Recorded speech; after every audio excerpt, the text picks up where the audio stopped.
de Miami. Hoje o nosso tema é Jesus, o amigo dos pecadores. Nós vamos explicar por que ele é amigo dos pecadores.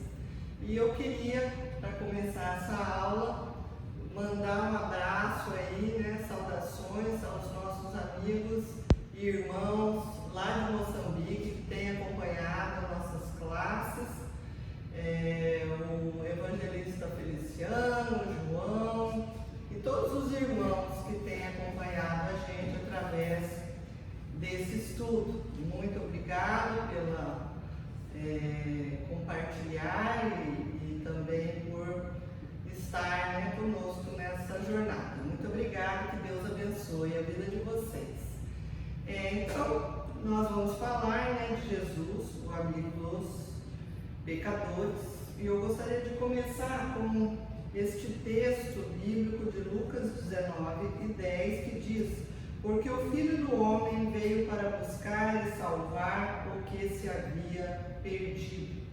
Então a ideia aqui de Jesus, amigo dos pecadores, não quer dizer que Jesus ele vai fazer o que os pecadores estão fazendo, mas ele se aproxima dos pecadores, ele quer ser amigo dos pecadores pelo sentido de que ele veio para salvar os pecadores. Então aí Lucas deixa bem claro que ele veio para salvar o que se havia perdido. O que se havia perdido era a salvação. A gente já falou aqui em outras aulas que o mundo que existia lá no Éden, no princípio de todas as coisas, Deus tinha a intenção de que nós tivéssemos uma vida plena. Não existia ainda a morte, não existia o pecado, existia somente a presença de Deus. E é interessante que Deus vinha no Éden, e queria ter a companhia aí do homem, saber o que ele estava fazendo, o que ele estava cultivando no jardim, aquilo que ele tinha colhido, os frutos. Só que Deus tem regras, Ele tem suas regras, Ele tem suas leis, Ele tem os seus princípios e Ele é zeloso por sua palavra. Aquilo que Ele determinou, Ele quer que se cumpra, Então, a gente precisa aprender a viver a vontade de Deus. E é por isso que Jesus veio, para fazer a vontade de Deus. E nós, pelo livre-arbítrio que temos, nós queremos fazer a nossa vontade. Nós somos tentados todos os dias a fazer a nossa vontade. Mas nós precisamos entender isso, que o dia que nós entregamos a nossa vida para Jesus, nós entregamos. É uma entrega plena, total, sem restrições. Então, quando a gente faz a nossa vontade, como Adão e Eva fizeram a vontade deles, mas a ordem qual que é? Desta árvore não comereis desse fruto, porque se comerdes desse fruto, conhecereis o bem e o mal e conhecereis a morte. Então, existia uma regra com consequências. Então, não foi pensado nas consequências, só foi pensado no momento, na vontade de comer o fruto. E por isso, então, que chegamos onde chegamos. Somos pecadores. Não tem como dizer, olha, eu não sou um pecador. A própria Bíblia diz que aquele que diz que não tem pecado já está cometendo pecado. Porque nascemos nessa origem do pecado. E depois de Adão e Eva, então, nós hoje colhemos essas consequências do pecado. E nós vemos acontecendo no mundo inteiro, em nossas vidas, as doenças, a morte, o sofrimento. E Deus resolveu consertar esse erro do homem. E foi o que? Decidiu enviar seu único filho para morrer por nós e através do sacrifício dele. Então, ele tem poder de perdoar os nossos pecados e nos conduzir novamente à presença de Deus. Esse é o plano de Deus da salvação, de enviar o seu filho, então, para resgatar as nossas vidas. E essa decisão que Deus teve não foi uma coisa muito simples. Ele teve que dar a sua própria vida. E com muito sofrimento, muita dor, com escárnio, com perseguições, com sangue. Ele pagou um preço muito alto pela nossa vida. Então a nossa vida ela é valiosa para Cristo. Por isso que Ele é amigo dos pecadores. Por isso que Ele vai até os pecadores. Não para fazer o que os pecadores estão fazendo, mas para tirar os pecadores do lugar que eles estão. Porque ali onde eles estão pecando, eles vão perder essa oportunidade da salvação. Então é essa a vontade de Jesus. Muito bem. Qual é o objetivo então da nossa aula dentro dessa introdução? É levar cada aluno, cada pessoa a reconhecer a sua condição de pecador. Nós precisamos entender isso, que nós somos pecadores, né? Precisamos se conscientizar que, sendo pecador, nós necessitamos da misericórdia de Deus. Então, se a gente não tiver a convicção que nós somos pecadores, nós não precisamos de Deus. E muitas pessoas estão vivendo desse jeito, né? Como se não precisasse de Deus.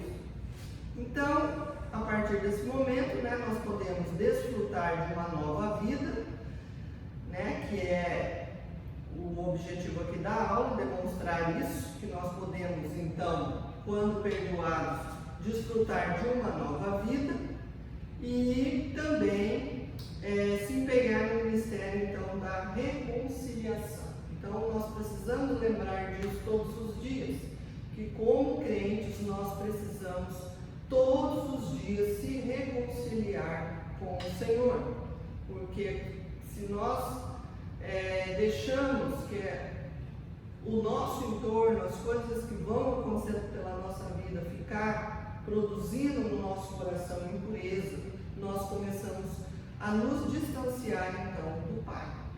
Então a igreja, gente, gostaria de colocar isso aí, porque é muito interessante. É uma palavra que foi falada pelo teólogo e pastor John MacArthur, que diz o seguinte: a igreja não é perfeita, nunca foi.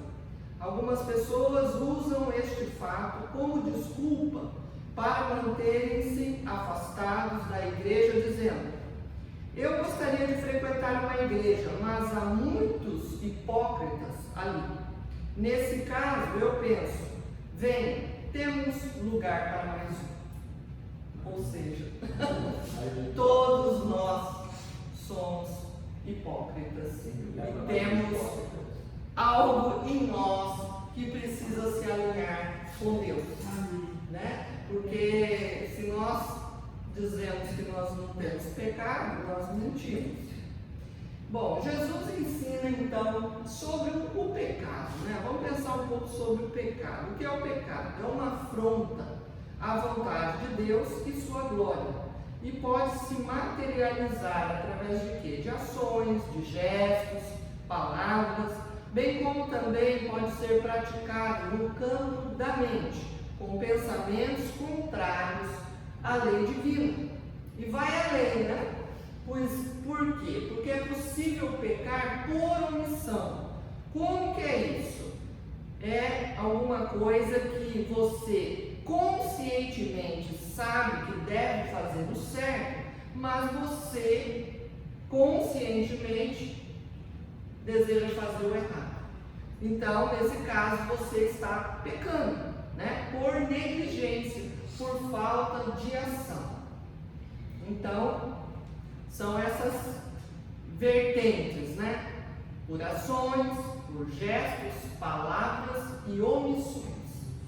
É dessas maneiras, então, essas características que pecamos. Então, Jesus disse algo: aquele, pois, que sabe fazer o bem e não o faz, comete pecado. Amém? Estão entendendo até aqui? Tá. O pecado, então, é o quê? Uma dívida. Vamos entender isso. Veja bem, por exemplo, na oração do Pai Nosso, Jesus emprega os termos dívidas e devedores para designar pecadores carentes do perdão divino. Somos vistos, como radicalmente endividados em relação a Deus. Olha a condição que Deus vê o homem, endividados e devedores. Então, a nossa perspectiva, é de prestar contas para, o qual o mundo caminha. E a majestade divina, ela é revelada, então, no juízo final. Então, você pode dizer para mim assim: mas Cristiane, tem muita gente pecando. E aí?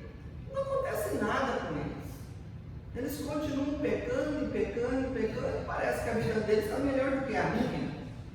Mas, não se esqueçam, meus queridos, existe um dia que vai chegar que terá um julgamento final, aonde diz que o nosso nome está lá no livro da vida, e lá no nosso livro está tudo relatado, as nossas ações, os nossos gestos, que nós estamos fazendo aqui nessa terra. Então, ali naquele dia, aquele que está no trono vai julgar os que estão bem com Deus ou não estão bem com Deus, E os discípulos, eles sabiam disso. Eles andavam com Jesus, Jesus falava com eles. Então chegou um momento que eles chegaram para Jesus e ficaram preocupados. Senhor, nos ensina a orar. O próprio Espírito Santo diz o seguinte: eu vou interceder por vocês, porque vocês não sabem orar como convém. Muitas vezes a nossa oração, ela está embutida de sentimentos que estão dentro do nosso coração. E a palavra de Deus diz que o nosso coração é enganoso. Ele nos trai, ele sabota a nossa vida. Por quê? Por causa das nossas emoções. Muitas vezes, quando ficamos numa situação que não gostamos, ficamos chateados, num momento de oração, podemos fazer uma oração que desagrada a Deus, porque Deus ama a todos. Deus não veio só para os mortais cristãos, Ele veio para todos os pecadores. Ele investe em nossas vidas para nos recuperar. Essa é a misericórdia de Deus e a vontade de Deus, o amor incomparável de Deus. Ele não faz acepção de pessoas. Então, o próprio Espírito Santo intercede por nós com gemidos inexprimíveis. O que eu entendo desses gemidos inexprimíveis? É um choro, é um clamor, é lágrimas, é dor, que Ele intercede por nós, para que Deus tenha misericórdia da nossa vida e nos aceite, embora sejamos pecadores, e nos perdoe dos nossos pecados.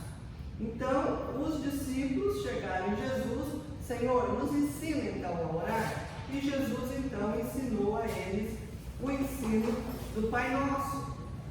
Amém, seja bem-vinda. Ele ensinou então o Pai Nosso, que estais nos céus, santificado seja o vosso nome. E vai chegar um momento que vai dizer: perdoa as nossas ofensas, assim como nós perdoamos aqueles que nos ofendem. Então a palavra de Deus, ela é bem clara com relação a isso, que devemos perdoar como Deus nos perdoa, Muito bem. Deus, Ele é generoso, para nos perdoar e nos salvar. Olha que coisa tremenda. O que está escrito aí, né? Mateus 18, 23. Por isso o reino dos céus é comparado a um rei que quis tomar conta de seus servos. Ou seja, Jesus saiu da sua posição de glória e veio a esta terra corrupta, né, pastor? E se tornou servo para estar em igualdade conosco, para mostrar para nós que Ele é amigo dos pecadores. Ele se envolveu com os pecadores no sentido de estar com eles para mostrar algo novo para eles, um novo caminho, um caminho de vida eterna. O pecado também é o quê? Uma ofensa. Infelizmente, é uma ofensa, né? Todo pecado, seja qual for, é um insulto à santidade divina, porque Deus é santo. Então ele não tem como compactuar com o pecado. Todas as vezes que nós pecamos, nós nos afastamos de Deus. Não é Ele que se afasta da gente, né? É nós que nos afastamos dele. Tanto é isso real que quando Adão e Eva pecaram, no primeiro momento que Deus foi ao encontro deles, eles se esconderam, né? Então geralmente é assim, a gente se esconde da luz, porque nós estamos em trevas. Então nós se afastamos da igreja, se afastamos de Deus, não oramos, né? Então nesse sentido aí, nós estamos em pecado. Então, o que é pecado? É uma falta espiritual e moral contra Deus. Não só contra a sua lei, mas também contra a sua personalidade. Por exemplo, os 10 mandamentos, o que diz? Que os transgressores estão entre os que odeiam a Deus, enquanto aqueles que guardam os mandamentos da lei divina são aqueles que amam a Deus. Então veja bem, quando nós amamos a Deus, nós fazemos a vontade de Deus.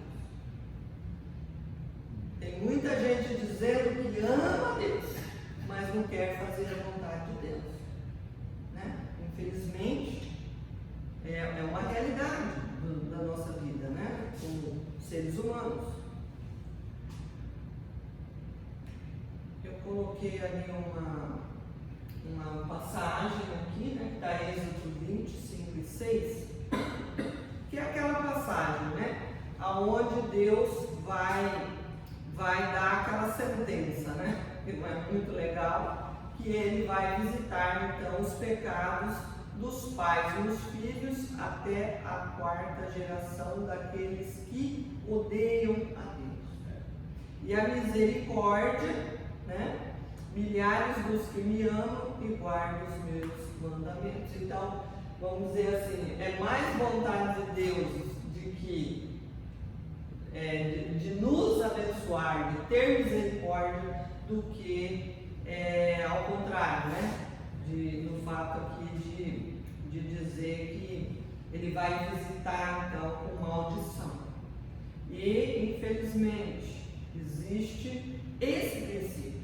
Às vezes a pessoa vem para Jesus e ela tem uma geração de pessoas que praticaram coisas ruins, pecados contra Deus. Então, o que nós fazemos na igreja protestante, seria a igreja evangélica? Nós fazemos uma quebra de maldições. Nós precisamos reconhecer quais os pecados que porventura conhecemos e também fazemos daqueles que desconhecemos, porque talvez a nossa 4ª geração a gente nem sabia como que era a vida deles, né? 4 gerações atrás. Então nós costumamos fazer essa quebra de maldição no sentido então de zerar tudo e começar tudo de novo na presença de Deus. O pecado também é o quê? Uma transgressão. Jesus define o pecado então como uma violação dos mandamentos de Deus, né?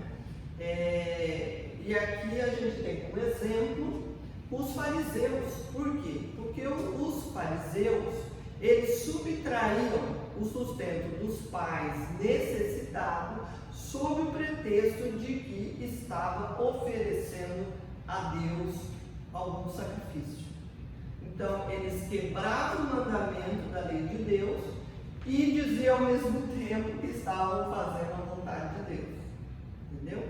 Então, Jesus condenou, né, esta prática dos fariseus veemente.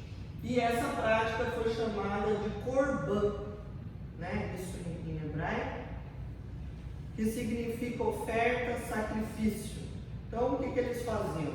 Em vez deles cuidarem dos pais, das necessidades dos pais, eles iam nas sinagogas e levavam uma oferta que eles queriam levar, o valor que eles queriam dar. Ou seja, quem sabe era muito menor do que se fosse gastar com a saúde dos pais, um remédio, uma necessidade maior que os pais tivessem no final da sua vida. E isso então,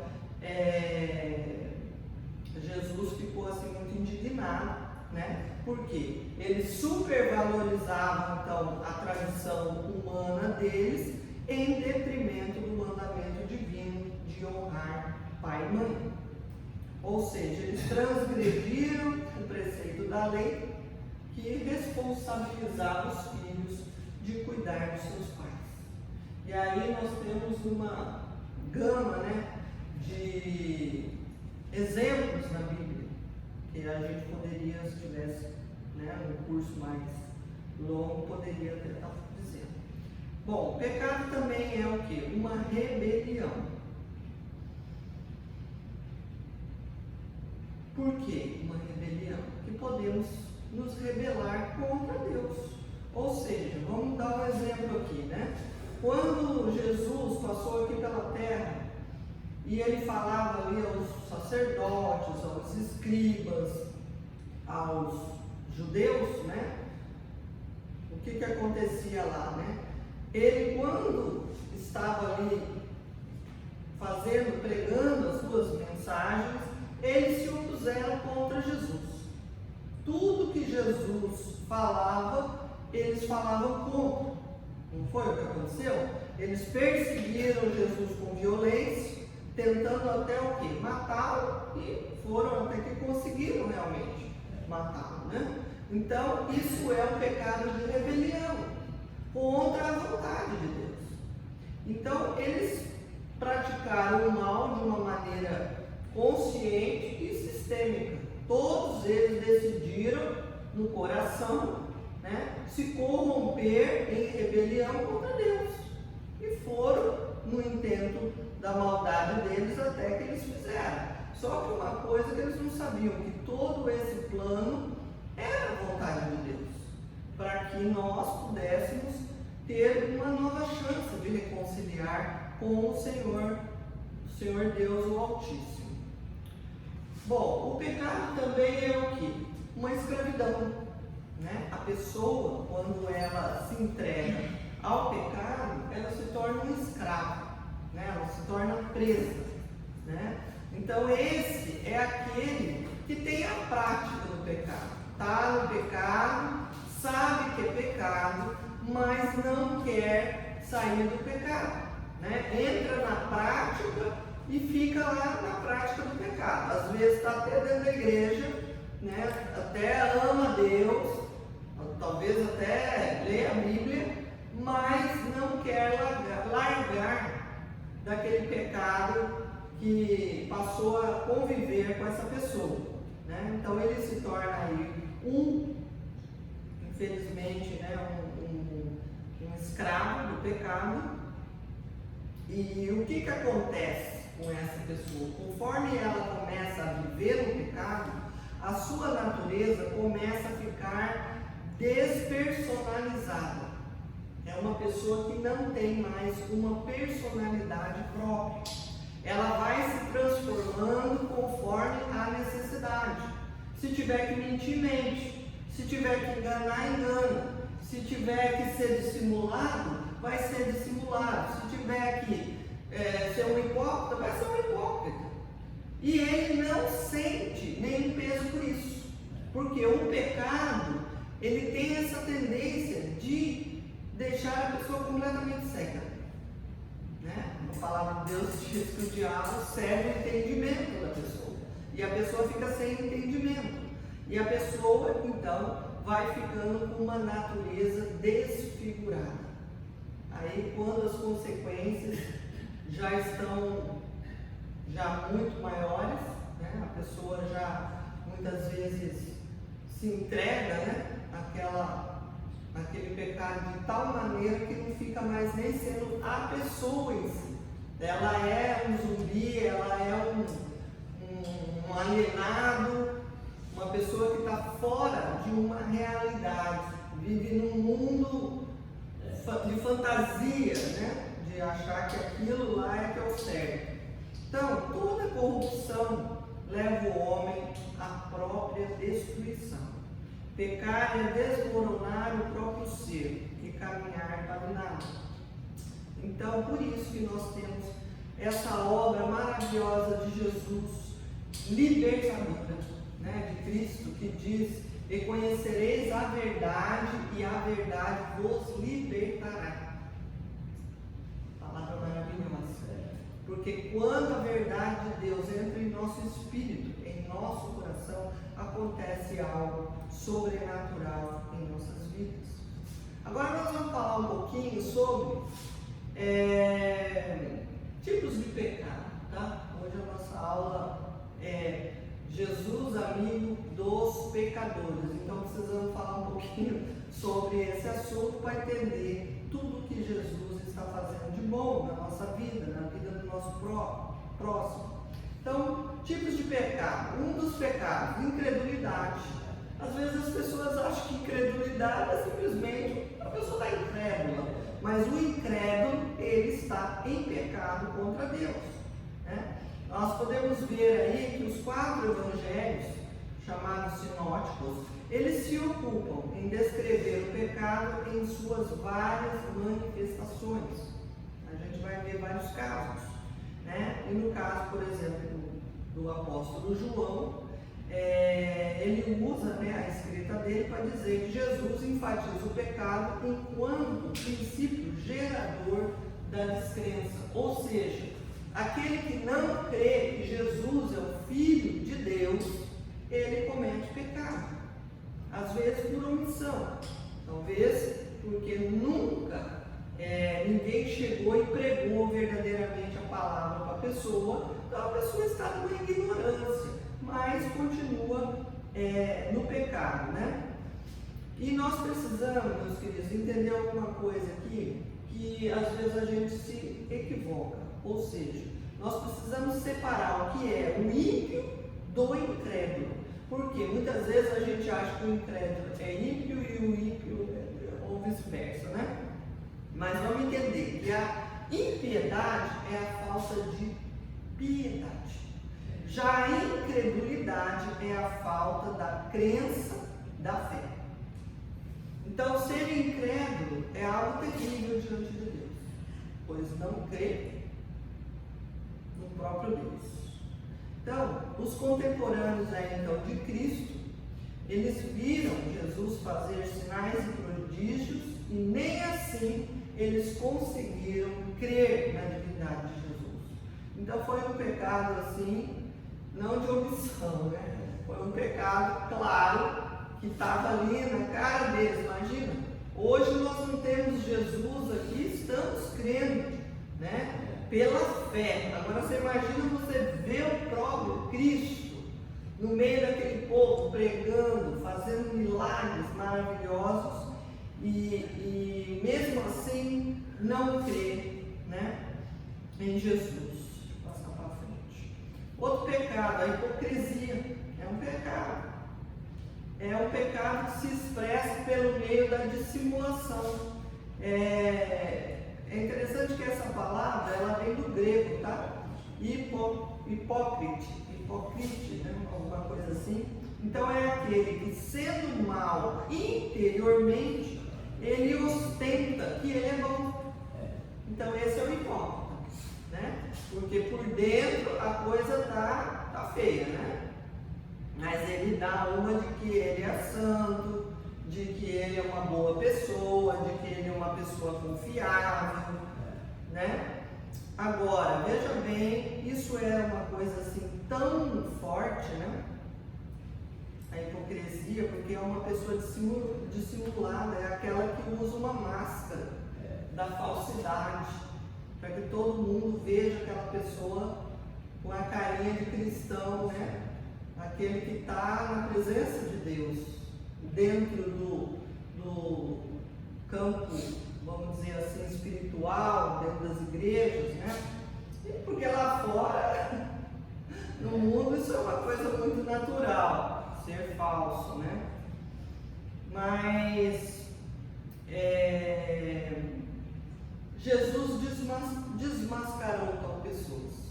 Veja bem como Jesus abominou a hipocrisia. Ele definiu os hipócritas como sepulcros caiados, ou seja, está bonito por fora, mas sujo por dentro. Porque você olha o túmulo, quando reveste ele ali de mármore, granito, é aquela coisa suntuosa, né? Maravilhosa, mas lá dentro o morto está em putrefação, né?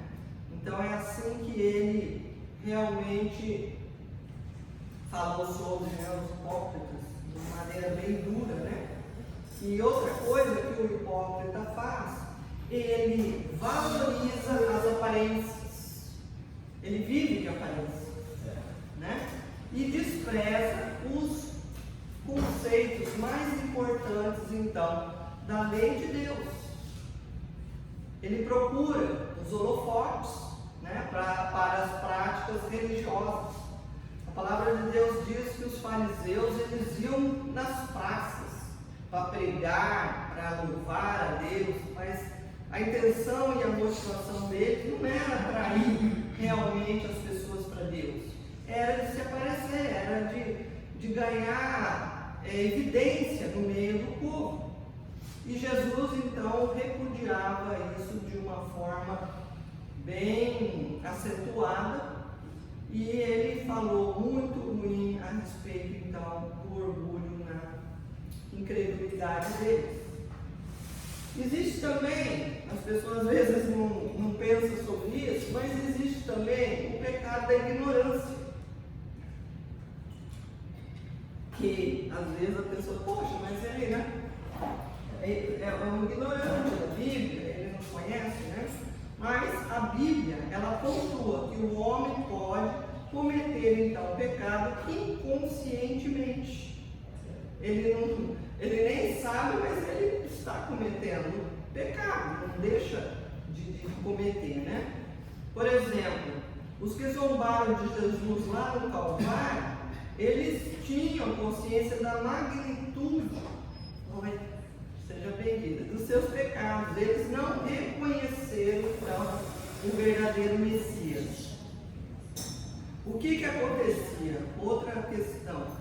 As suas mentes ignoravam a luz da verdade, mas eles não ficaram indesculpáveis pelos atos deles, né? O próprio Jesus, pela sua grandeza e misericórdia, diz: Senhor, perdoa, porque eles não sabem o que fazem. Então, veja bem, a ignorância pode atenuar, mas não cancela a dívida dos responsáveis por um crime odioso, por exemplo. Né? E a Bíblia, então, neste caso aqui, em outros, eles são exortados, então, ao arrependimento. Precisa se arrepender. Né? Pecado do orgulho. Isso aqui é algo explicado. A Bíblia diz o seguinte: qualquer coisa que a si mesmo se exaltar, será humilhado. E qualquer que a si mesmo se humilhar, será exaltado. É interessante isso porque Jesus, ele prega aquilo que as pessoas não querem ouvir, né? Muita gente às vezes não quer ouvir a palavra de Deus, ou numa pregação fica bravo, né? porque o pastor pregou alguma coisa e sentiu que estava falando com ele, mas na verdade não é isso. Às vezes as pessoas estão pregando, né? Os pastores estão pregando a palavra de Deus, mas é a própria palavra de Deus que nos ensina, que nos exorta, né? Porque essa é a intenção de Jesus. Jesus, quando falava, ele não falava passando a mão na cabeça das pessoas. Muito pelo contrário, ele jogava o pecado da pessoa, confrontava contra a pessoa. Por quê? A intenção era que realmente a pessoa caísse em si, percebesse que estava errado, que errou e mudasse de vida. Porque se ela continuasse daquela forma de pensar, ela ia perder a salvação. E Jesus veio para salvar os pecadores, né? Bom, que nós vamos falar mais sobre esse assunto. Que também o orgulho é a questão daquele sentimento de superioridade sobre as outras pessoas. Talvez porque tem mais ensino, talvez porque tem uma condição financeira melhor, talvez porque teve uma educação privilegiada.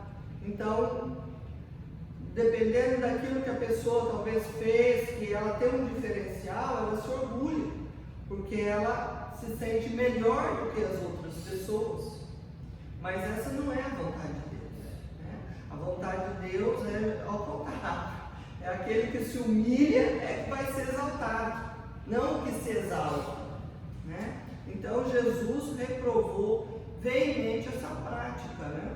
E apresentou o antídoto contra esse mal. O que ele disse? Eu vos asseguro que este homem, numa situação, e não outro, foi para a sua casa justificado diante de Deus, porquanto todo aquele que se vangloriar será desprezado, mas o que se humilhar será exaltado. Então Jesus abençoa os pequeninos, ou seja, aqueles que fazem a vontade de Deus. Bom, o pecado também pode ser perdoado? Sim, glória a Deus que Deus perdoa os nossos pecados. Mas existe um pecado que é imperdoável, que é a blasfêmia contra o Espírito Santo. Por quê? A pessoa está rejeitando o propósito da salvação na vida dela.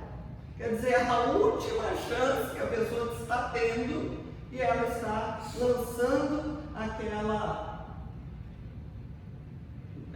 chance ao léu. Então, quer dizer, chega uma hora que não tem mais recuperação. É isso que Deus está falando. A blasfêmia contra o Espírito Santo é aquele ponto que Deus falou: opa, aqui não tem mais o que fazer. Eu já fiz tudo por você, né? E então Ele permite que a pessoa então leve. Por exemplo, a situação de Judas Iscariotes. Chegou um momento que ele estava totalmente inclinado para o mal. Jesus o alertou.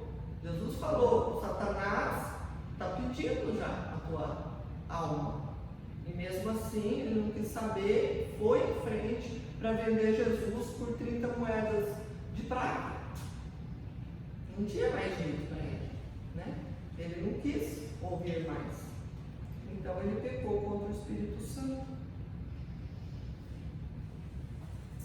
E muitas vezes, queridos, esse pecado ele começa na nossa consciência, na nossa mente, porque o diabo ele lança pensamentos contra Deus, no sentido de fazer com que a gente peque contra Deus.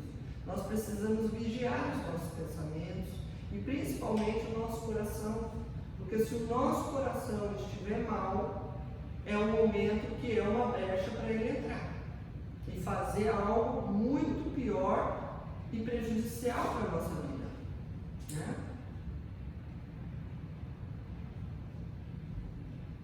Vou tocar para frente, porque o tempo já está curto. Bom, agora Jesus ministra esse tema, que é, ele ministra aos pecadores, né? Agora é o lado bom.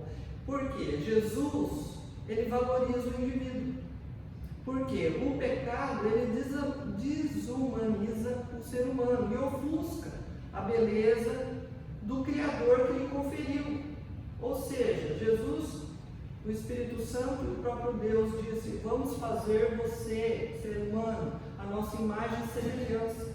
Então, quando nós pecamos, aquela beleza do Espírito de Deus em nós, aquela graça, aquela luz, aquela alegria radiante, fica o semblante descaído.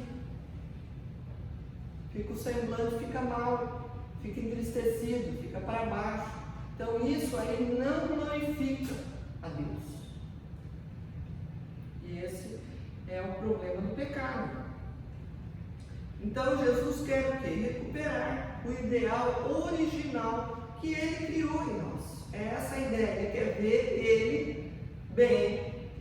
Imagine você criar um ser igual a você, depois você ficar vendo aquele ser feinho, né? Para baixo, triste. Então é ruim, é uma coisa negativa. Então nós precisamos rever os nossos conceitos, rever os nossos pensamentos, o nosso coração, até onde estamos indo no pecado. Talvez não estamos cometendo o pecado de matar uma pessoa, mas talvez estamos cometendo algum tipo de pecado que entristece o Espírito Santo. E assim Jesus chegou para várias pessoas no sentido de valorizar essas pessoas. Vamos ver algumas pessoas. Por exemplo, Levi, o cego de nascença. Jesus chegou nele, Jesus curou ele, Jesus perdoou o pecado dele. A viúva de Naim, vocês conhecem, né? Estava com o filho morto e Jesus chegou primeiro para ela: não chores. Compaixão. Se importou com aquela mulher. Né? É isso que nós estamos precisando nesse mundo caído, insensível. Às vezes a gente vê uma pessoa chorando, passa batido, ou uma pessoa numa necessidade, no meio da rua, ou um irmão. A viúva pobre, né? Jesus acolheu aquela mulher.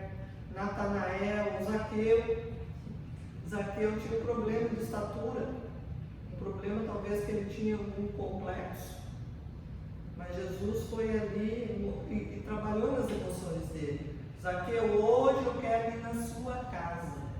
Pensa! Jesus era naquele momento uma personalidade famosa já. Ele não era qualquer. A multidão se arrastava atrás dele. Então, eu imagino Zaqueu, né? Desce daí, que eu quero hoje ficar na sua casa. Talvez ele pensou: eu vou descer daqui, ele vai ver que eu sou baixinho. Eu sou uma pessoa inferior. Como? Jesus quer ir na minha casa? Quem sou eu? Eu sou um ladrão, né, que cobra impostos. Mas Jesus conhecia o coração e a necessidade espiritual e emocional daquele homem. E ele valorizou então aquele homem. E foi e aconteceu uma grande bênção na casa, na família dele. Ele recompensou até as pessoas que ele tinha defraudado. Então houve uma transformação no coração daquele homem pelo fato de Jesus ter chegado nele e valorizado a vida dele. Talvez ele era um homem discriminado pelo trabalho que ele fazia, de cobrar impostos dos judeus. Trabalhava com os romanos, não era uma profissão que agradava os judeus.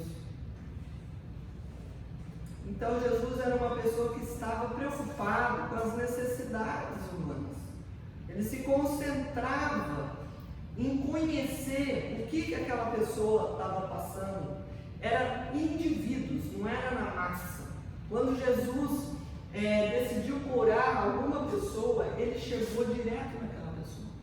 Ele sabia quem ele tinha que chegar e conversar com aquela pessoa e fazer algo especial para aquela pessoa.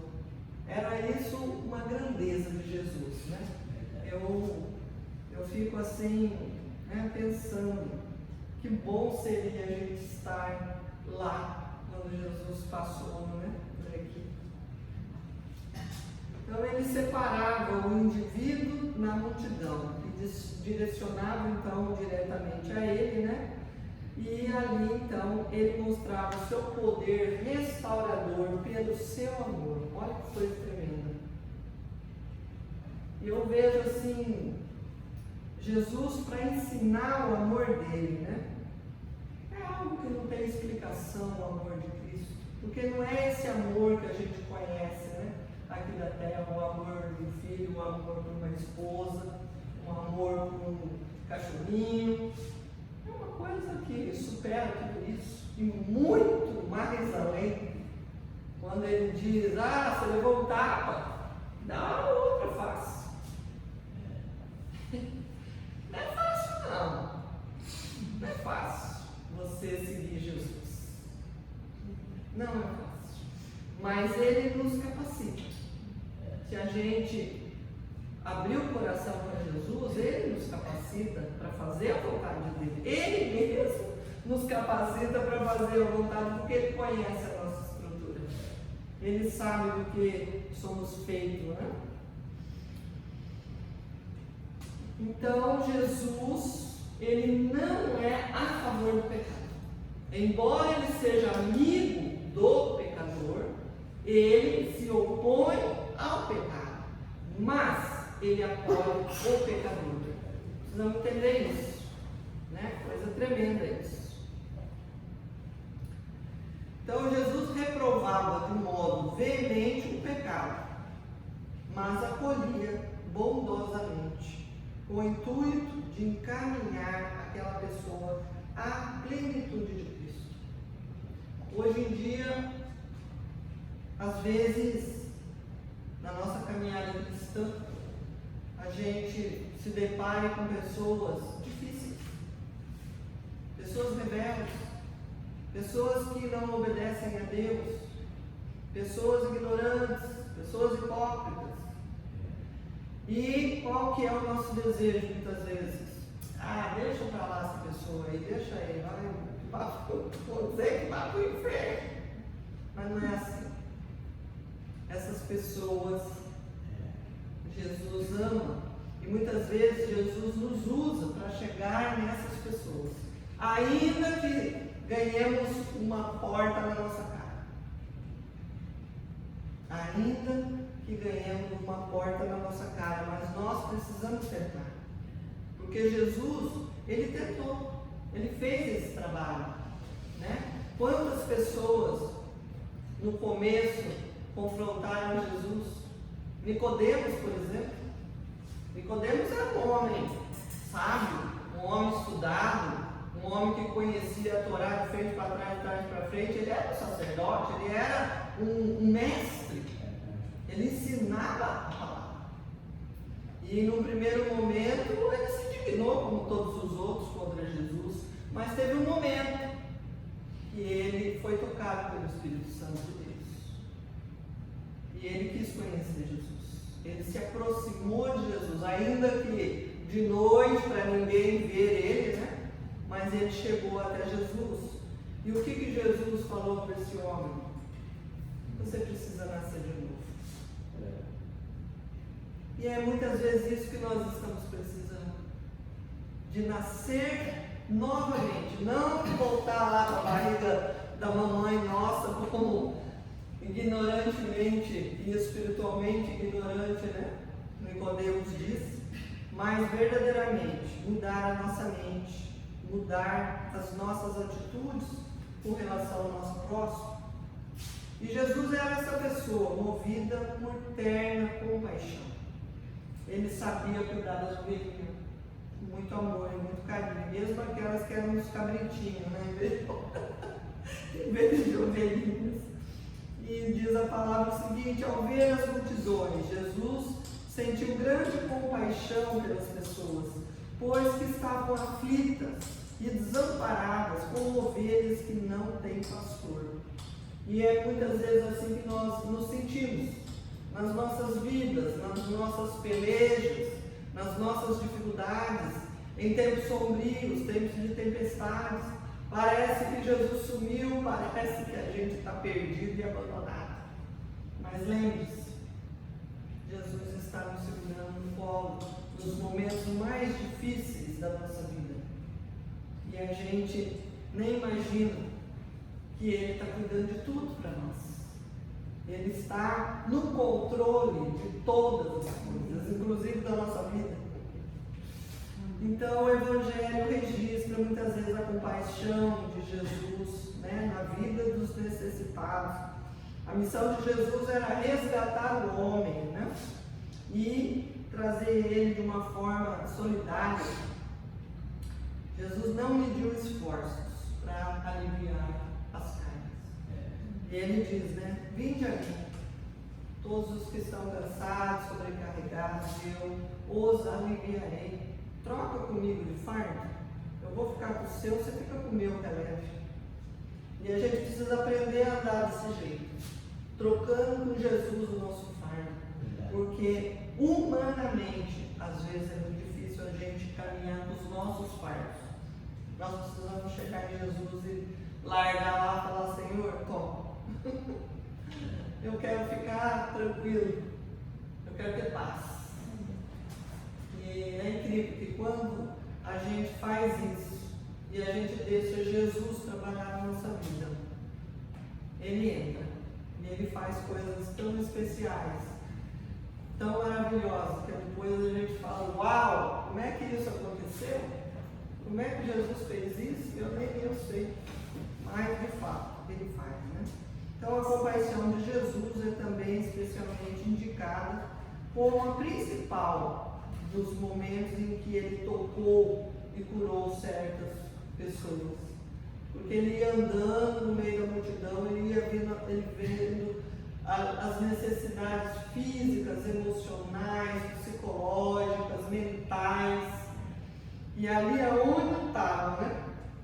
O problema era ali que Ele então tocava aquela pessoa com compaixão e as pessoas iam sendo curadas. Glórias a Deus. E por último, Jesus então salva os pecadores. Ele salva como? Mediante o perdão dos pecados.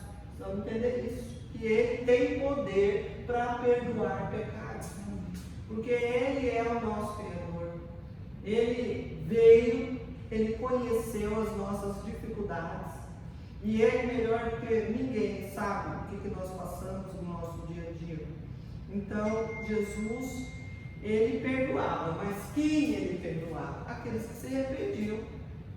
Precisa ter um ato de arrependimento para ser perdoado, né?